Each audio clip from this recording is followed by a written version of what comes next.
Yes, welcome back to Xylem learning. It's me Ameen sir. മക്കളെ, നിങ്ങൾ ആദ്യമായിട്ടാണ് ഈ ചാനൽ വരുന്നെങ്കിൽ ഒന്ന് ചാനൽ സബ്സ്ക്രൈബ് ചെയ്യുക. മാത്രമല്ല മക്കള് മാരത്തോൺ ലൈവ് കാണാനാണ് കൃത്യമായിട്ട് വരുന്നത് എനിക്കറിയാം, അല്ലെങ്കിൽ നിങ്ങൾക്ക് ക്വസ്റ്റ്യൻസ് കിട്ടാൻ വേണ്ടിയിട്ടാണ്. മക്കളെ, ഇന്ന് കൃത്യം 7 മണിക്ക് ഞങ്ങൾ മാരത്തോൺ ലൈവ് വരുന്നുണ്ട്. മക്കളെ, മെഗാ മാരത്തോൺ ആണ്.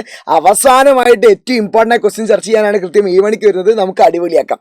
സോ എൻ്റെ മക്കളെല്ലാവരും തമ്പലയും കണ്ടതുപോലെ കമ്മീഷന് എങ്ങനെയാണ്, കമ്മീഷൻ എന്തൊക്കെ ചോദ്യങ്ങൾ വരും, ഇത്ര പെട്ടെന്ന് കമ്മീഷൻ പഠിക്കാൻ പറ്റുമെന്ന് എൻ്റെ മക്കൾക്ക് ഡൗട്ട് ഉണ്ടാവും. മക്കളെ, നിങ്ങൾ കണ്ട സത്യമാണ്. എന്തൊക്കെയാണ് പഠിക്കാനുള്ളത് കൃത്യമായിട്ട് പറഞ്ഞുതരാം. കമ്മീഷൻസ് മാത്രമല്ല, ഈ ചാപ്റ്ററിൽ എന്തൊക്കെ നോക്കണം എന്നുള്ളത് ഞാൻ പറഞ്ഞുതരാം. സോ എൻ്റെ മക്കൾ കൃത്യമായി ശ്രദ്ധിക്കുക. വീഡിയോ ഇഷ്ടപ്പെട്ടാൽ ഫ്രണ്ട്സിനൊക്കെ ഷെയർ ചെയ്ത് കൊടുക്കുക. ലൈക്ക് അടിക്കാത്തവർ എന്ത് ചെയ്യുക, ലൈക്ക് അടിക്കുക. എൻ്റെ പേര് അറിയാത്തവരുണ്ടെങ്കിൽ എൻ്റെ പേര് അമീൻ എന്നാണ്.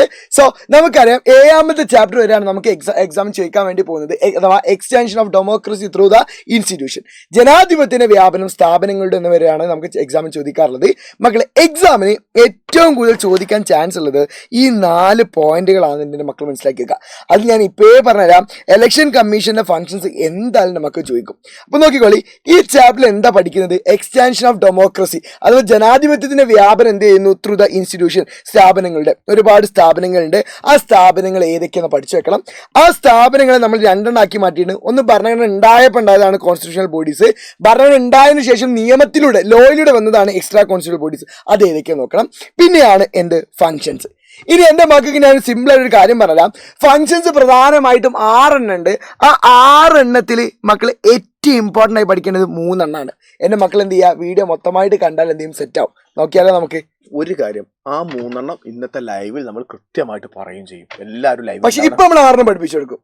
ഇപ്പൊ 6 പഠിപ്പിച്ചു. പക്ഷെ ആ 3 എണ്ണം ഏതാന്നുള്ളതുണ്ടല്ലോ, ഏറ്റവും പ്രധാനപ്പെട്ട 3 എണ്ണം അത് ഇന്നത്തെ 7 മണി ലൈവിൽ ഞാൻ പറഞ്ഞുതരും. സോ നമ്മൾ ആ കമ്മീഷൻസ് ഏതൊക്കെയാന്ന് നമുക്ക് നോക്കാം. ഓക്കെ, നമുക്ക് നോക്കിയാലോ? സെറ്റ് ആണോ മക്കളെ? നോക്കിക്കോളി, ആ കമ്മീഷൻസ് ആണ് ഇവിടെ വന്നിരിക്കുന്ന ഈ 6 എണ്ണം. ആ 6 എണ്ണം ഈ രീതിയിൽ തന്നെ എൻ്റെ മക്കൾ എന്ത് ചെയ്യുക, പഠിക്കാൻ ശ്രമിക്കുക. ഞാൻ ഓരോന്ന് എടുത്തുതരാം. ആദ്യമാണ് ഇലക്ഷൻ കമ്മീഷൻ അഥവാ നമുക്ക് തെരഞ്ഞെടുപ്പ് കമ്മീഷൻ. നിങ്ങൾ ചോദിക്കുക 4 മാർക്കിന് ചോദ്യം ചോദിക്കുക. ആ ചോദ്യങ്ങൾ എങ്ങനെ വരിക എന്നെല്ലാം പറഞ്ഞുതരാം. ഒന്ന് വർഷമുണ്ട്. വർഷം.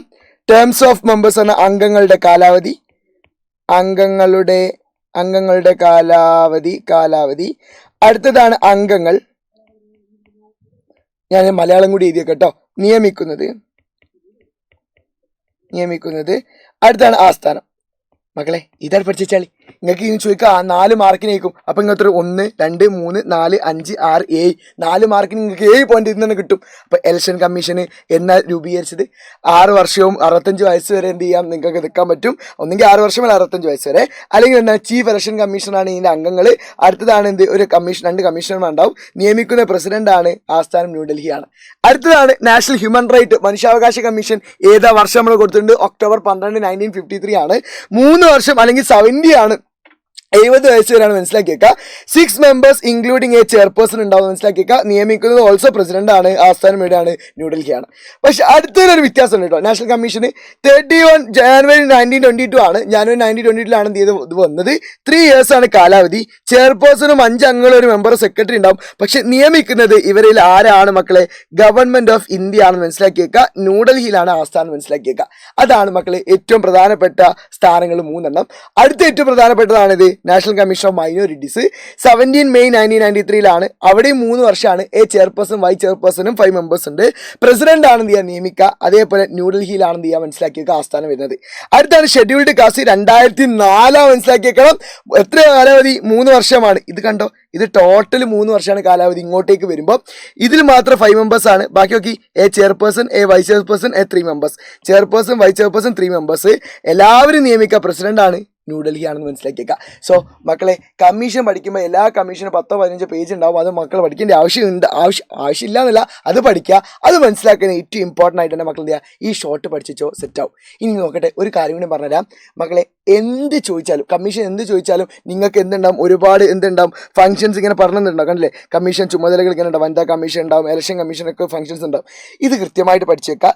ഇനി എൻ്റെ മക്കൾക്ക് എല്ലാത്തിനും കിട്ടാതെ വന്നിട്ടുണ്ടെങ്കിൽ നമുക്ക് ചെയ്യേണ്ടതാണ് പൊതുവായിട്ടുള്ള കുറച്ച് കമ്മീഷൻ. എന്ത് ചോദിച്ചാൽ ഇത് എഴുതി വെച്ചാൽ എല്ലാത്തിലും കോമൺ ആയിട്ടുള്ള പോയിന്റാണ്, അത് ഞാൻ കൊടുത്തതാണ്.